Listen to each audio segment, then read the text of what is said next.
Om Namo Venkatesaya. Welcome back to our channel.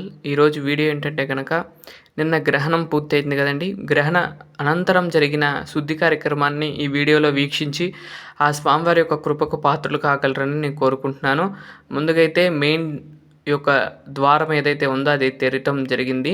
ఆ తర్వాత మనం శాంతి నిలయంలో గర్భాలయంగా పిలుచుకునే ఆ డోర్ కూడా ఓపెన్ చేస్తున్నాను. ఇక్కడ స్వామివారిని మీరు కూడా దర్శనం చేసుకోండి. ఏడుకొండలవాడ వెంకటరమణ గోవింద గోవింద పద్బాంధవనాథ రక్షక గోవింద గోవింద. స్వామివారి యొక్క దర్శనం చేసుకోండి. ఆ స్వామివారి యొక్క ఆశీస్సులు మీరందరూ కూడా పొందవలసిందిగా నేను కోరుకుంటున్నాను.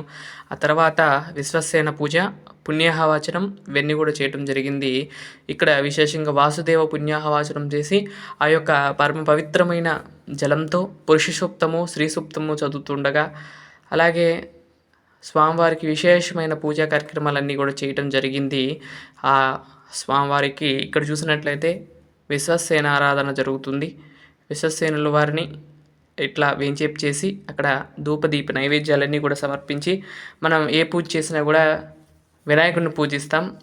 వైష్ణవ సంప్రదాయంలో వినాయకుడిని విశ్వసేనులుగా భావించి, సేనాధిపతిగా భావించి అక్కడ వినాయకుడే కానీ సేనాధిపతిగా విశ్వసేనుల వారిని పిలుచుకుంటూ మనం ఈ పూజ అయితే చేసుకుంటాము. విశ్వసేనాయ నమః ఆవాహయామి, స్థాపయామి, పూజయామి అన్నట్లుగా అన్నీ కూడా చేసి ధూపమాగ్రాపయామి, దీపం దర్శయామి, ధూపదీపాంతరం శుద్ధాచన్యం సమర్పయామి అంటూ, అలాగే నివేదన, తర్వాత కర్పూర దివ్యమంగళ నీరాజనాలతో స్వామివారి యొక్క ఈ యొక్క విశ్వసేన పూజ అనేది అంగరంగ వైభవంగా పూర్తయింది. ఇక్కడ నివేదన జరుగుతుంది. నివేదనాంతరం కర్పూర దివ్యమంగళ నీరాజనం జరుగుతుంది. ఆ తర్వాత స్వామివారికి మంత్రపుష్పం ఉంటుంది. అలాగే స్వామివారిని యథాస్థానం ప్రవేశయామి అన్నట్లుగా యథాస్థానం ప్రవేశయామి అని ఒకసారి 3 సార్లు చెప్తూ స్వామివారిని మళ్ళీ పూజ ఎప్పుడు మళ్ళీ రమ్మని స్వామివారిని పంపించటం జరుగుతుంది. యథాస్థానం ప్రవేశయామి అంటూ చెప్తారండి. ఇప్పుడు ఆ కర్పూర దివ్యమంగళ నీరాజనాన్ని మీరు కూడా అద్దుకోండి. ఆ తర్వాత స్వామివారికి జరుగుతున్న కార్యక్రమాలు చూడండి. ఆ తర్వాత స్వామివారికి కలిపిన తర్వాత స్వామివారి యొక్క అక్షంతలు కొన్ని తీసుకుని మన శిరస్సును ధరించుకోవాలి. అవి స్వామివారి యొక్క ఆశీర్వాదంగా భావించి మనం మన శిరస్సు మీద ధరించుకోవాలి. తర్వాత కలిపిన తర్వాత కలశం చెంబు పెట్టుకుని కలశంలోకి సర్వనదీ తీర్థాలను ఆవాహన చేసుకుని, అలాగే 4 వేదాలని ఆవాహన చేసుకుని, ఆ తర్వాత వాటిలోకి 4 సముద్రాలను ఆవాహన చేసి, సమస్త దేవతలను కూడా ఆవాహన చేసి, ఈ యొక్క దేవతలను ఈ యొక్క జలంలోకి ఆవాహన చేసి ఆ జలంతో కనుక సంప్రోక్షణ చేసినట్లయితే ఆలయం మొత్తం కూడా శుద్ధి అవుతుంది. కాబట్టి ఈ యొక్క కార్యక్రమాన్ని చేయడం జరుగుతుంది.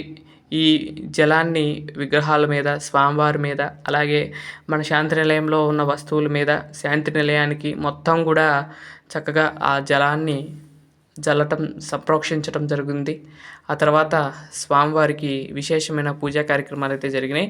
ఇక్కడ ఆ కలశం చెంబుకు చక్కగా ధూపదీప నైవేద్యాలు అన్నీ కూడా సమర్పించి కర్పూర దివ్యమంగళ నీరాజనాలతో చేయడం జరుగుతుంది. ఎక్కడైనా సరే దీపము, ధూపము, నివేదన, ఆ తర్వాత కర్పూర దివ్యమంగళ నీరాజనం అనేది ఇవి కామన్గా ఉంటాయి. అలానే ఇక్కడ కూడా జరుగుతుంది. నివేదన జరిగిన తర్వాత ముందు ఒకసారి హారతిస్తారు. తర్వాత మళ్ళీ నివేదన అయిన తర్వాత మరొకసారి హారతిస్తూ ఉంటారు.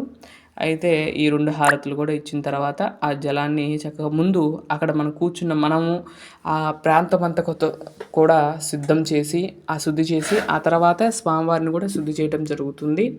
ఈ విధంగా మూలమూర్తి దగ్గరికి తీసుకువెళ్ళి ఆ జలంతో స్వామివారి మూలమూర్తి కూడా చేయడం జరుగుతుంది. ముందుగా మనం దర్భ పెట్టాం కదండి, ఆ దర్భ అంతా కూడా తీసేసి పక్కన పెట్టేయాలండి. ఈ దర్భ మళ్ళీ వాడకూడదు. అంటే మనం ఒక్కసారి స్వామివారి మీద పెట్టిన దర్భ, ఆ దర్భను తీసి మళ్ళీ నదిలో కానీ అగ్నికి కానీ సమర్పించాలి. అంతేగాని ఆ దర్భని మళ్ళీ పూజకి అయితే యూజ్ చేయకూడదని అంటారు. నేనైతే అలానే చేస్తూ ఉంటానంటే తర్వాత స్వామివారి మీద, ఆ తర్వాత చిన్న మూర్తుల మీద అన్నిటి మీద కూడా ఈ యొక్క సంప్రోక్షణ అనేది చేసి ఆ తర్వాత స్వామివారిని ఈ విధంగా చేయటం జరిగింది. స్వామివారిని చూస్తూ ఉంటే చూడాలి చూడాలి అన్నట్లుగా అనిపిస్తుంది. అలాగే ఈరోజు నిజ రూపంలో దర్శనం ఇస్తున్నారు స్వామివారు. అద్భుత దర్శనాన్ని మనం కలిగించారు స్వామివారు ఈరోజు. దీపాన్ని తర్వాత ఆ స్వామివారికి కూడా పంచోపచారాల పూజలు కూడా పూర్తి చేసుకుని స్వామివారికి ఈ యొక్క నిత్య పూజనైతే ప్రారంభించడం జరిగింది. తర్వాత సుప్రభాతము, ఆ తర్వాత అర్చన, ఆ తర్వాత మిగతా కార్యక్రమాలన్నీ కూడా యథావిధిగా స్వామివారికి నిర్వర్తించటం జరిగింది. చాలా ఆనందంగా ఉందండి ఈ యొక్క సేవ చేసుకోవటం. ఆ తర్వాత మొత్తం కూడా శుద్ధి చేసిన తర్వాత విగ్రహాలను స్వామివారిని ఆ తర్వాత ఆ రూమ్ అంతా కూడా క్లీన్ చేయడం జరిగిందండి. ఆ రూమ్ అంతా కూడా క్లీన్ చేసి ఆ తర్వాత స్వామివారికి మనం శివుడికినో విష్ణుమూర్తికి ఏకకాలంలో అభిషేకం చేసుకుంటాం కదండి. ఆ అభిషేకాన్ని కూడా ఈ వీడియోలో ఉంటుంది చూడండి. ఇద్దరికి కూడా అభిషేకం చేసి ఆ తర్వాత ఆ జలాన్ని మనం కూడా స్వీకరించడం జరిగింది. ఇక్కడ ఇలాంటి సేవలన్నీ కూడా జరుగుతున్నాయి. నేను యథాశక్తిగా ఫస్ట్ నుండి కూడా నేను పెట్టిందే కారణం అదండి. తిరుమలలో ఎటువంటి సేవా కార్యక్రమాలు జరుగుతూ ఉంటాయో అలాంటి సేవల్ని మన ఇంట్లో కూడా మన శాంతి నిలయంలో కూడా జరుపుకోవాలన్నట్టుగా నేను ఆ రోజే నిశ్చయించి ఈ స్వామివారిని ఎన్నో ఆలోచించానండి. చాలామంది పెట్టకూడదన్నారు, పెట్టచ్చు అన్నారు. అవన్నీ కూడా పట్టించుకోలేదు. నేను స్వామి మీదే భారం వేసి స్వామివారి యొక్క సేవలు అంకితమయ్యి స్వామివారికి ఈ యొక్క సేవ చేద్దాము అన్నట్లుగా ఈ శాంతి నిలయాన్ని కట్టడము, స్వామివారి వచ్చి నిలబడటము అంతా కూడా ఆ సాక్షాత్తు వైకుంఠనాథుడైన వెంకటేశ్వర స్వామివారి యొక్క చిత్తం చేతనే జరిగిందని నేను భావిస్తూ ఉంటాను.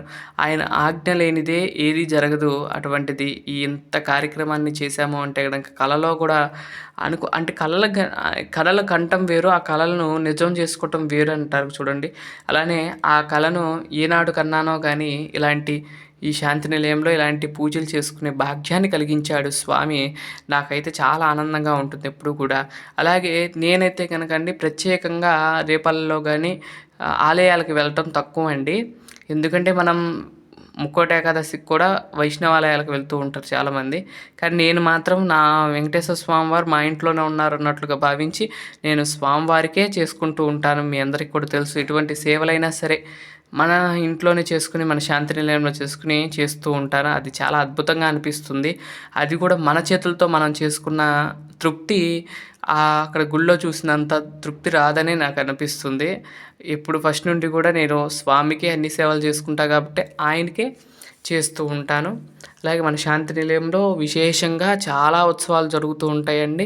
నిత్యోత్సవం, మాసోత్సవం, సంవత్సరోత్సవాలు అన్నట్లుగా ఏదో ఒక నెలలో ఏదో ఒక పండుగ, ఏదో ఒక ఉత్సవాన్ని నిర్వర్తిస్తూ ఉంటారు స్వామివారు.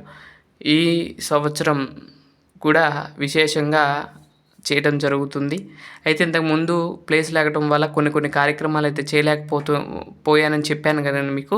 అలాంటివి కూడా అన్నీ కూడా నేను శాంతి నిలయం నిర్మిస్తే చేస్తానని వాగ్దానం చేశాను. మీ అందరికీ కూడా చెప్పడం జరిగింది వీడియోలో.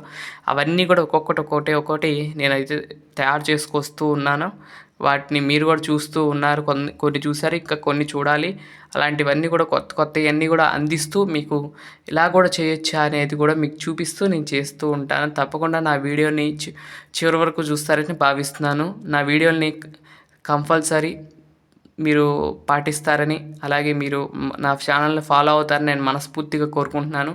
ఆ స్వామివారి యొక్క ఆశీస్సులు మీ అందరి మీద ఎల్లప్పుడూ ఉండాలని నేను మనస్ఫూర్తిగా కోరుకుంటూ, స్వామివారికి ఇస్తున్న కర్పూర దివ్యమంగళ నీరాజనాన్ని మీరు కూడా కళ్ళు కొద్దుకోండి. మీకు కనుక ఈ వీడియో నచ్చినట్లయితే లైక్ చేయండి, షేర్ చేయండి, సబ్స్క్రైబ్ చేయండి. మరొక మంచి వీడియోతో రేపటి వీడియోలో కలుస్తాను. అంతవరకు సెలవు.